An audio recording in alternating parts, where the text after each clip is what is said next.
Assalamualaikum Ustaz. Waalaikumsalam warahmatullahi wabarakatuh. Saya mau bertanya bagaimana caranya agar kita bisa terhindar dari zina.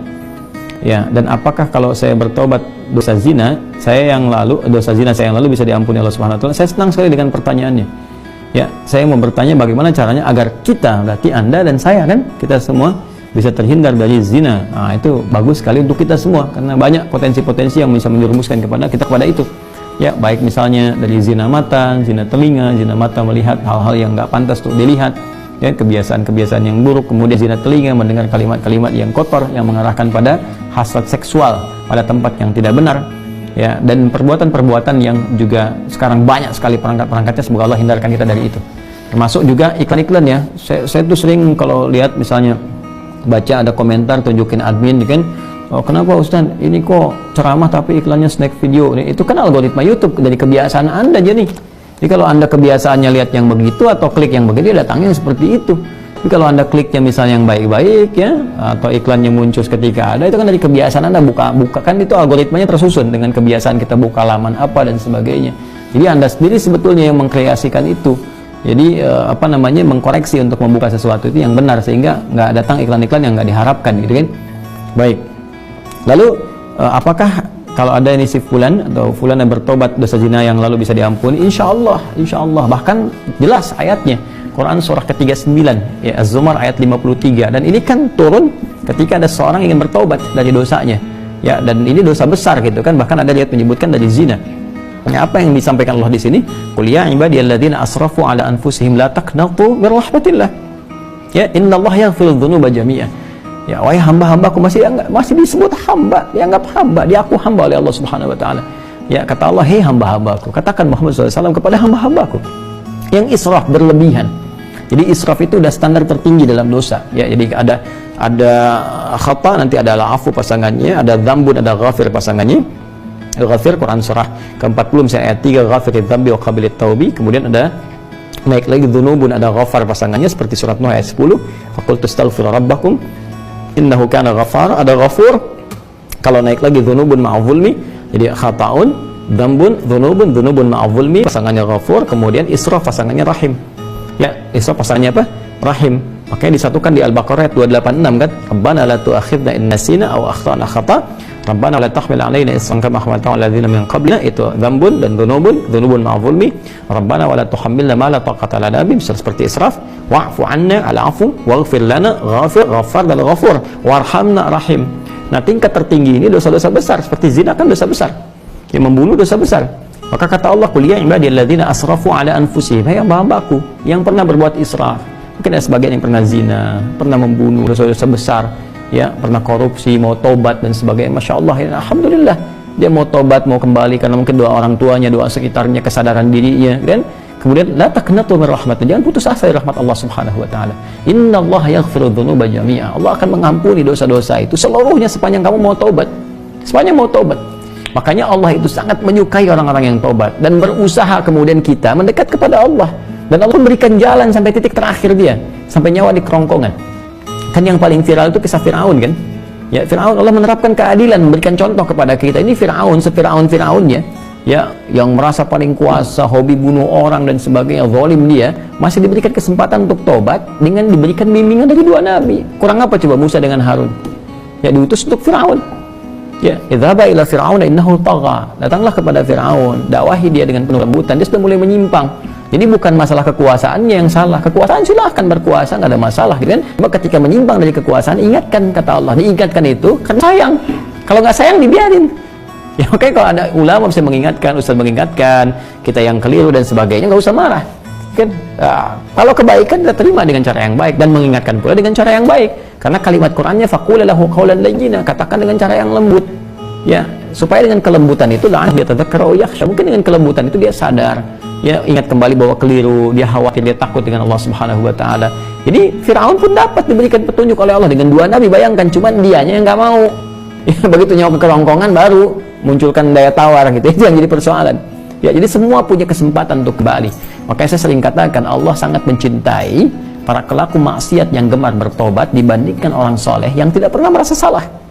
Ya, jadi saya support teman-teman saudaraku ini atau saudariku, ya kembali kepada Allah, ya, dan tutup semua, jangan diungkap kemana-mana. Kalau sudah berdosa, taubat kita kepada Allah, minta maaf kalau terkait dengan hak-hak manusia.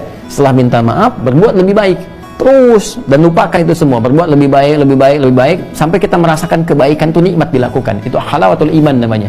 Itu tanda taubat kita diterima oleh Allah Subhanahu wa taala.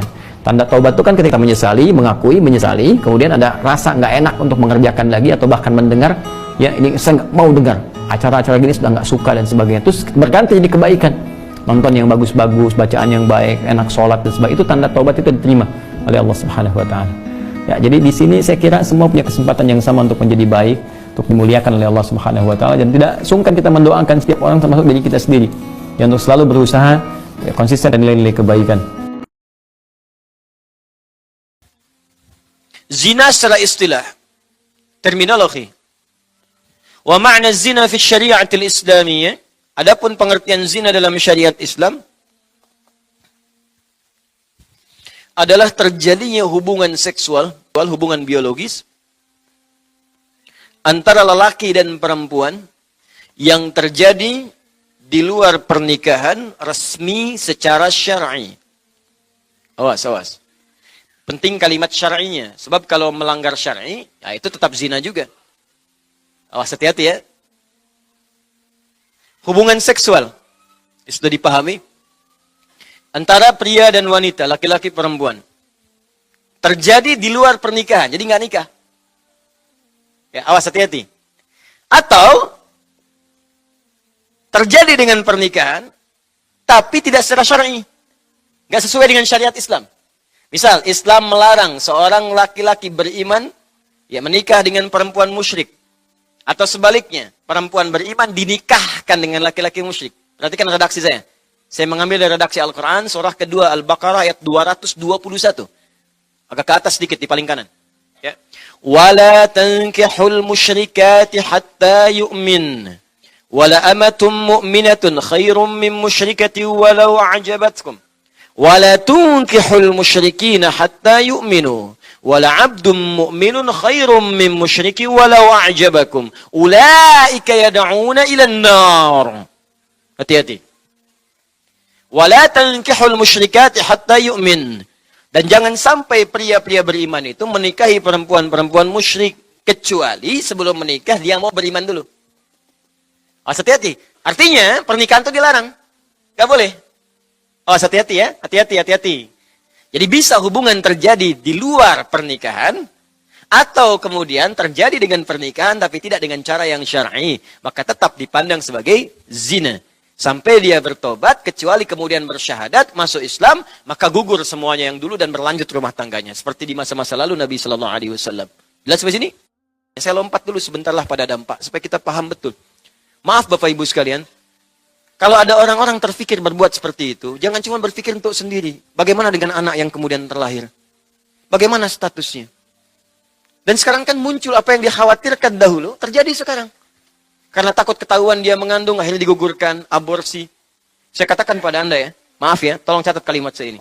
Orang yang sengaja, tanpa dibenarkan secara syar'i, karena darurat tertentu, dan tidak dibenarkan oleh syariat, sengaja mengaborsi janin yang ada dalam kandungannya, itu perbuatan dosanya melebihi dosa Fir'aun ketika membunuh anak-anak yang baru lahir. Dari mana menyimpulkannya? Buka Quran surah kedua Al-Baqarah ayat 49, paling kiri sebelah atas. Ini kasus beda dengan tinjauan medis ya. Kalau secara medis ini nggak bisa. Ya, kalau nggak ibunya ini bisa anaknya. Dan dilihat, dicek semuanya, jelas semuanya, maka itu ditoleransi secara syariat, dibolehkan. Tapi kalau sengaja nih, ini kasusnya banyak sekarang.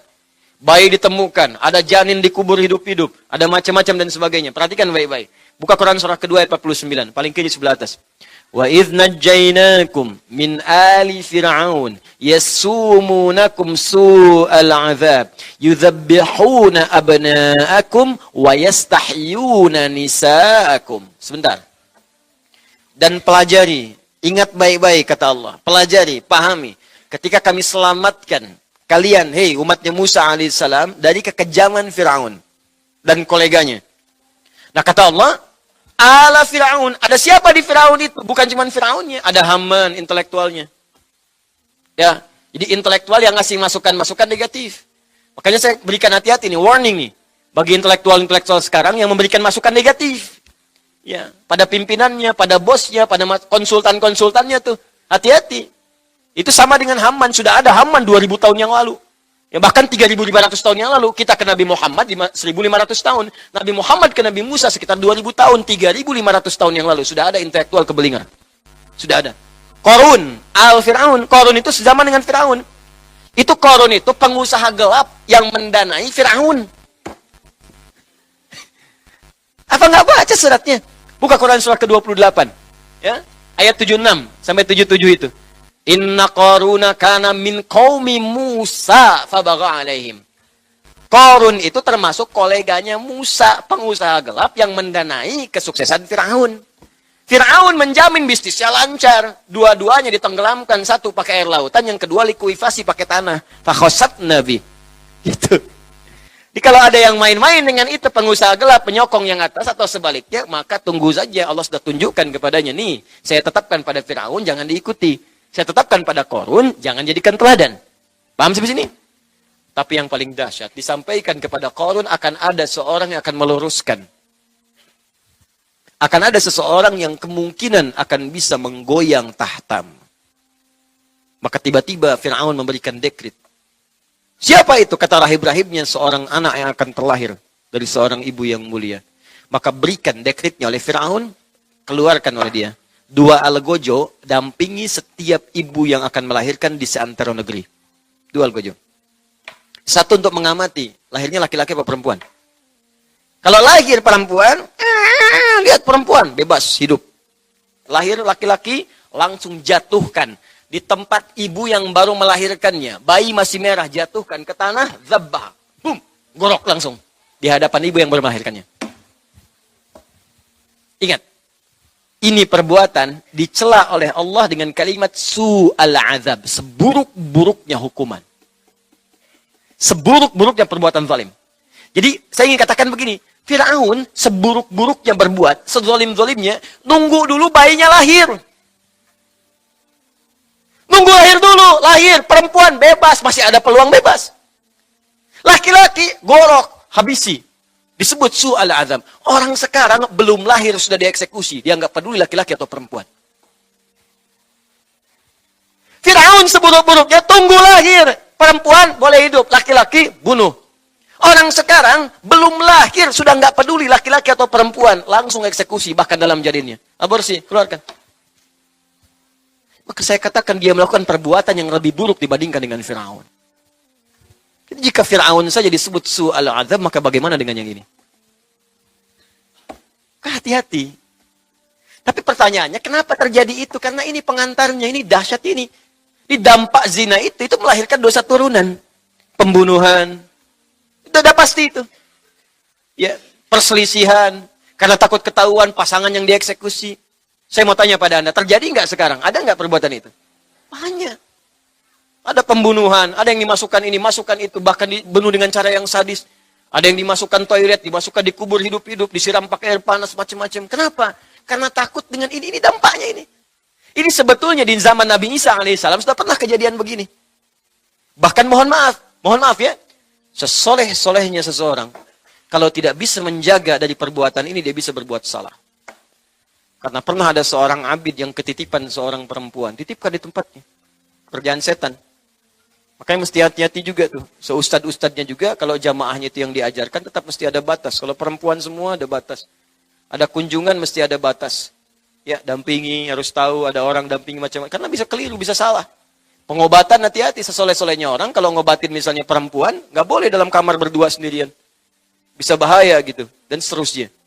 Nah, jadi yang seperti itu pernah kejadian zaman Nabi Isa alaihissalam. Begitu datang, titipkan kemudian di tempat orang soleh ini, orangnya pergi kemudian. Ya tadinya biasa diajarin, tapi karena nggak ada yang lain, akhirnya terjadilah perbuatan itu. Begitu terjadi, dia bingung, mabuk tuh, minum minuman, udah salah lagi. Begitu minum minuman keras, mabuk lagi kan, nggak sadar, takut ketahuan orang, dibunuh perempuannya. Tuh, zina, mabuk, makanya perbuatan zina itu selalu akan bersanding dengan khamar. Belum dampak yang lain. Begitu anak itu lahir misalnya. Coba. Bagaimana status anak itu? terputus nasabnya. Apa nggak kasihan pada orang ini? Dan itu terbawa seumur hidupnya. Tapi sayangnya Allah menjadikan dia tetap diberikan nasab pada ibunya. Cuman ketika dia menikah, kemudian bapak biologisnya ada, kan nggak punya nasab. Apa antum mau melihat anak biologis antum cuman dilihat, yang nikahkan orang lain pakai wali hakim, dinasabkan pada ibunya. Dan itu disampaikan ketika terjadi pernikahan. Ya, saya sebagai wali hakim menikahkan fulanah binti fulanah. Harusnya binti fulan ke bapaknya, ke fulanah, dan bapak biologis yang melihat di situ. Bagaimana pandangan orang-orang yang hadir di situ? Nah, ini yang kemudian menjadikan hal yang lain lagi. Akhirnya disamarkan lagi, pakai wali hakim, bintinya ditukarkan kepada yang lain dan sebagainya. Sebagai solusi jalan tengahnya. Kenapa? Coba cek Pak, kalau ingin berbuat sesuatu, lihat dampaknya dulu Bu. Pahami dulu. Kalau ingin gibah, lihat dampak gibah. Kalau ingin mencela, lihat dampak celaan. Kalau anak Anda dicela bagaimana? Ya, kalau istri Anda dicela bagaimana? Karena pada prinsipnya tidak ada manusia yang ingin dicela. Kalau kita tidak merasa dengan itu, nggak usah marah. Karena nggak ada kan pada kita. Dasar pembohong, kalau Anda nggak bohong, nggak usah marah. So, kalau Anda marah, curiga kita emang bohong. Ya, udah gitu, nggak usah. Biasa aja, tenang aja. Nah, terakhir. Kalau ada seseorang sudah memahami makna ini, karena zina itu perbuatan sangat buruk, dampaknya buruk, maka Islam memberikan solusi. Awas, jangan salah memahami. Kadang sekarang banyak yang memutarbalikkan fakta atau memutarbalikkan logika. Karena dampaknya dahsyat, buruk, dan membahayakan 3 dimensi. Dunia, alam kubur, akhirat. Bukan cuma dunia. Dunia, alam kubur, akhirat. Maka berlakulah hukum pencegahan. Al-wiqayatu khairu minal ilaj. Mencegah lebih baik daripada mengobati. Setiap tingkat bahaya semakin tinggi, maka larangan yang mendekati tingkat bahaya ini akan semakin diketatkan. Demikian pula kaidah ini berlaku dalam hukum agama. Makanya hukum itu semakin resikonya tinggi, hukumnya semakin ketat. Narkotika, golongan tertentu, hukuman mati. Kenapa hukumannya mati? Untuk bisa menyadarkan kalau Anda bawa ini mati. Kenapa? Supaya nggak terjadi. Pembunuhan berencana sekian, hukuman mati. Kenapa? Supaya nggak terjadi. Zina juga begitu. Jangan dekati. Ya, jangan lakukan. Sebelum sampai pada perbuatan itu muncul aturan-aturan. Disertakanlah pada perbuatan itu. Maka muncul zina mata. Zina telinga.